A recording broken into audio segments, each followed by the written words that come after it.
Are you tired of the skyrocketing home prices here in Ontario, making that daunting task of homeownership harder and harder? Listen, I feel you, and guess what? You're not alone. Home prices here in Ontario have gone up almost 50% in the last 5 years alone, and employee wages and salaries just can't keep up. But hold up, because in this video, we're going to talk about the top 5 first-time homebuyer incentives right here in Ontario that can help you turn that dream of owning your own home into a reality.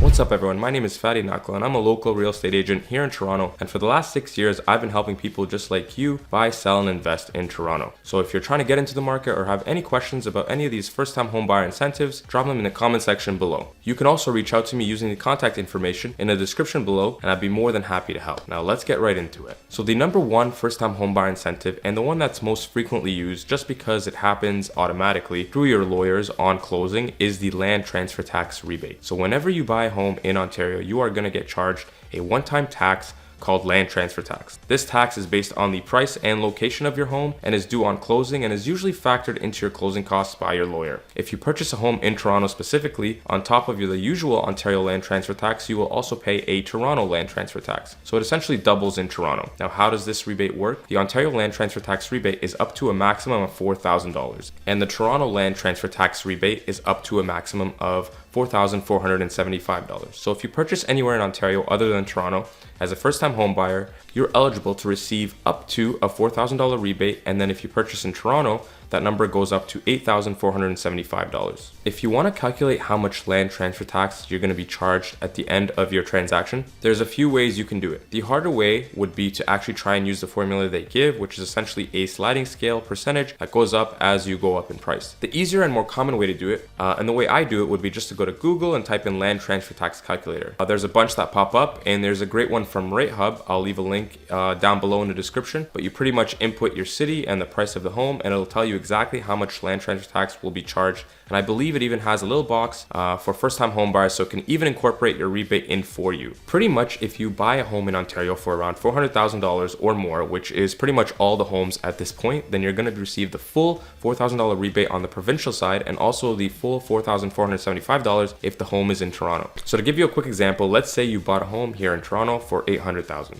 Since it is in Toronto, you're going to be paying that double land transfer tax, the Ontario side and Toronto side. So your land transfer tax for this property would be just under $25,000. Now, since you're a first-time home buyer, at this price, you receive the full rebate of $8,475, which will take your new land transfer tax amount due to just about $16,500. That's pretty good, right? You save about $8,500, no problem. And the best part about this rebate is it's just taken off your closing costs at closing, so you don't have to come up with the full amount up front and then apply for the rebate and get it back at a later time. This gets wiped off right at closing. The next incentive or program is called the first-time homebuyer incentive. Yep, that's right. They literally just called it exactly what it is, the first-time homebuyer incentive, or it's also known as the share equity mortgage incentives. And this one is very interesting. How this works is the Canadian government is going to lend you 5 to 10% of the home's purchase price interest-free to put toward a down payment as long as you meet the following criteria. One thing I quickly want to note here is the 5% would be if you're buying a resale home, and the 10% is for new construction. So what is the criteria? You need to be a first-time home buyer, obviously, and your household income cannot exceed $120,000 a year. The loan that you're taking out for this home has to be less than 4 times your income, and you need to be putting less than 20% down on a property. If you're purchasing in Toronto, the government has actually adjusted these numbers a little bit to account for the higher prices in the city. So for Toronto, you need to have an income of less than $150,000, and the loan cannot exceed 4.5 times your income. And of course, you still need to put down less than 20%. It sounds like a pretty good deal, right? The government is just going to give you 5 to 10% interest-free for the down payment for your home.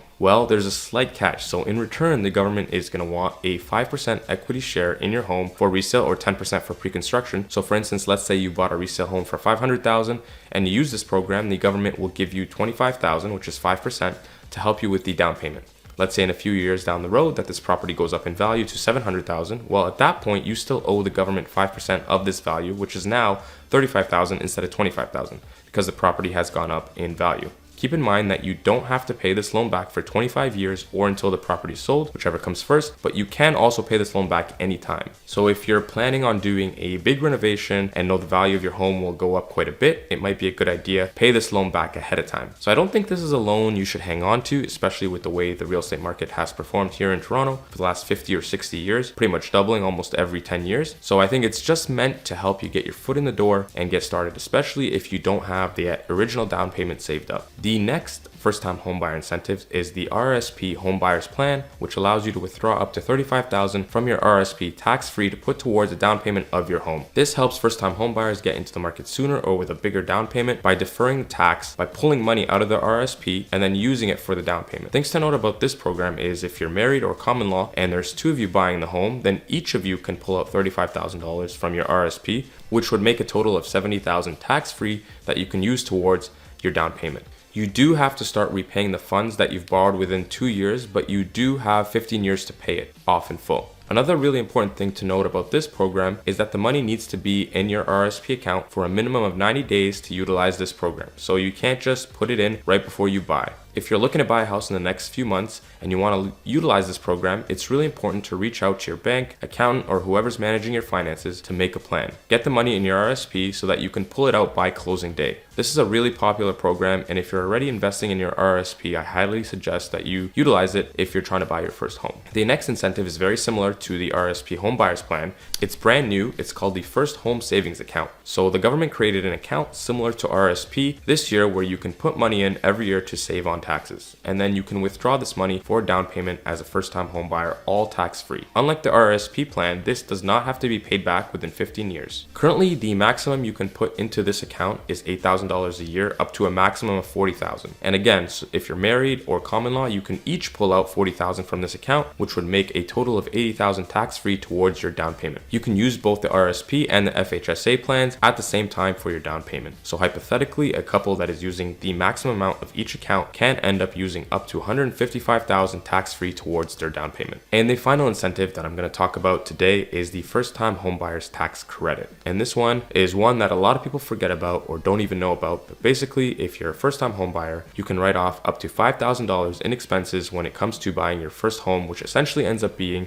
a $750 credit. This one's really easy to use. You just fill out line 31270 when you're filing your taxes for the year, or let your accountant know, and they will definitely direct you and make sure that you get a hold of this rebate. There's discussion right now to increase the maximum expense amount from $5,000 to $10,000, which would provide you a tax credit of $1,500 rather than $750, but that change hasn't happened yet, but it might happen soon. And those are the 5 main first-time homebuyer incentives that are available for you if you're buying a home for the first time here in Ontario. The prices here are out of control, and every little bit counts. But if you have any questions about any of these incentives, go ahead and leave them in the comment section below. If you're looking to purchase a home here in Toronto or the surrounding areas of the GTA, give me a call, send me an email, shoot me a text, and I'd be more than happy to help. Until then, see you on the next one.